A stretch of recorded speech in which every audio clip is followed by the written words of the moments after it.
A relative told me about killing a man who was attempting to rape him in the back of a truck once casually over drinks. What is the most horrific thing that someone has told you super casually? A guy I work with said that in the late 80s he lived with 5 other guys in an apartment in New York. Sometime after the HIV test is developed, all of the roommates agree to get tested. Apparently the results were mailed to them. Basically, one guy got the mail and opened everyone's test. In so doing, he finds out one of the roommates has HIV.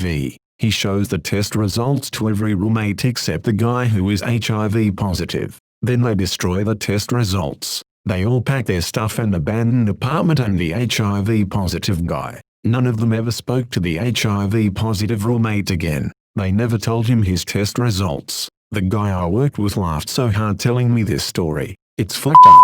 The guy I work with had no remorse or a second of compassion even 30 years later, and knowing the HIV positive roommate probably died. Who knows how many people the unknowing HIV positive guy may have unknowingly transmitted HIV to before he had serious symptoms. JP, if you're reading this, F you, heartless bastard. When I was in college, there was this guy who would hang around me sometimes that seemed just a little bit off. But he was nice and we both had similar interests, so we hung out. One day, after I hadn't seen him for weeks, he tells me it's because the police were interviewing him. He tells me this story. Him and his 2 friends were in the woods, shooting a .22 pistol. Friend number 3 tries to fire and it doesn't go off. Friend number 3 looks into the barrel to check the gun. The gun then goes off, firing the round in there, and then the next round, shooting him twice in the face. You read that correctly. 3 guys went into the woods with a .22 pistol, 2 walked out, and the 3rd was shot twice in the face and died. Anyone who knows anything about guns knows this is basically impossible. But since guy and friend number 2 both had the same story, and the cops had no way to prove otherwise, no charges were filed, I stopped hanging out with that guy, forever. Lawyer here. I was representing a teenage boy charged with molesting a younger relative. His mother told me, "What's the big deal? I was molested as a kid and it didn't hurt me." I once asked my grandfather, "How you doing, Grandpa?" and he said, "Not good, not good. I moved my bowels 3 times already today. Went to the doctors and they put a tube in my penis." Should I mention we were at a family funeral? Guy in high school tells me he was kidnapped and buried in a box. It was in the news all summer, like 14-year-old dude kidnapped and found by hunters buried in the woods. Guy shows up freshman year, it was freaking him. I was driving my brother's friend somewhere and he decided to tell me that when he was in grade school, he came home one day to find that his dad had committed suicide by shooting himself in the head with a shotgun. Bro's friend didn't know what to do, so he just climbed onto his dad's lap and sat there looking at him until his grandma showed up 4 hours later. I'd only met him once before and he told me this story unprompted. I didn't know how to respond other than saying how sorry I was. I was on a date with a girl and everything was going okay. Not amazing, but definitely still in the range of a second date. At some point, the conversation wasn't even sexual. She said that one of her favorite memories was regularly letting an older guy tie her up in the backseat and drive around, sharing her with random people off the street when she was 15. It was at that point I decided there would not be a second date. I was joking with an acquaintance once and he told me that he was going to move in a couple of months. We weren't really close enough for me to care, but I asked him why out of pure curiosity. In the same breath, without hesitation, he told me that he had been in the foster system all his life despite knowing his biological dad personally. His dad was some big businessman in New York City and didn't have the time to raise a son. He had been with 11 different families in 15 years and in each one he prayed he'd get adopted. It never happened. The family that he was with at that moment told him they were thinking about adopting him but changed their minds last minute. Now he's in a constant state of expecting to move because he just assumes that no one will ever want to adopt him. If you're reading this, I hope you're doing good, Michael. A guy I used to work with admitted to torturing Iraqi captives during his deployment. He was a civilian contractor working on my stricker at the time, and over lunch one of the new guys asked him about his deployment, so we got an hour's worth of stories. Apparently he used to toss buckets of water under the cell doors then daze the water to shock them. I stopped talking to him after that. When I was 20-something back in the 90s, I was sitting on the front steps of my condo waiting for my sister's husband to pick me up. Nice old fellow, a tenant of my building, sat down next to me. His first sentence he'd ever spoken to me was, "Did you hear that they're taking my testicles off on Thursday?" I responded that I had not. He continued, "Yep, don't use them much anymore after the missus died." Mercifully at that moment my brother-in-law drove up. That her dad was a sheriff, raped her on the regular, and she had many miscarriages because of it. I think it was our third day working together. We had a shift alone and she was a talker. Usually she spouted nonsense, but she busted the above out like she was telling me how her dad taught her to ride a bike. I was speechless and kept my head down in my work while she started on another topic. I later learned she was a pathological liar, but I had never really heard rape mentioned casually and it threw me off.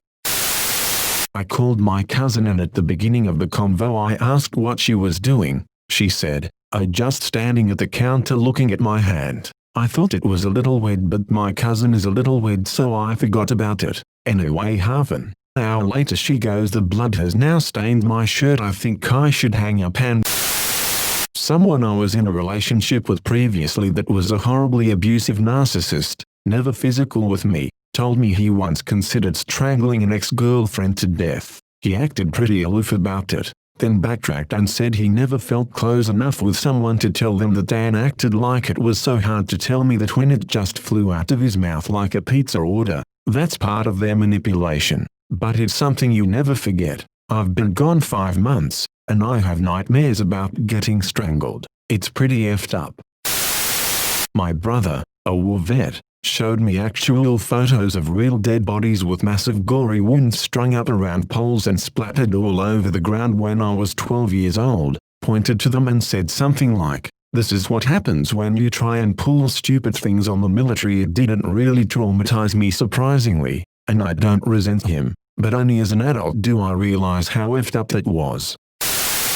Oh, I accidentally did this recently. I was telling my boyfriend about how this girl I knew stalked me in October-November of last year. I hardly knew her, but she sent me some really aggressive and threatening messages, and would get really angry if I didn't answer her immediately. She actually non-consensually kissed a friend of mine and harassed another. After a few days of this, I cut contact with her and blocked her. After telling my boyfriend all this, he said something like, "Well, if she tries anything like that again, you could beat her up." And I just said, "Oh, no need to worry about that. She's dead now." Obviously complete shock on his face. I really should have led up to that better. Basically I found out she had passed away in February for completely unrelated reasons. It really shook me up for a few days, but like I said, I didn't really know her. Of course, saying it the way I did was pretty callous of me.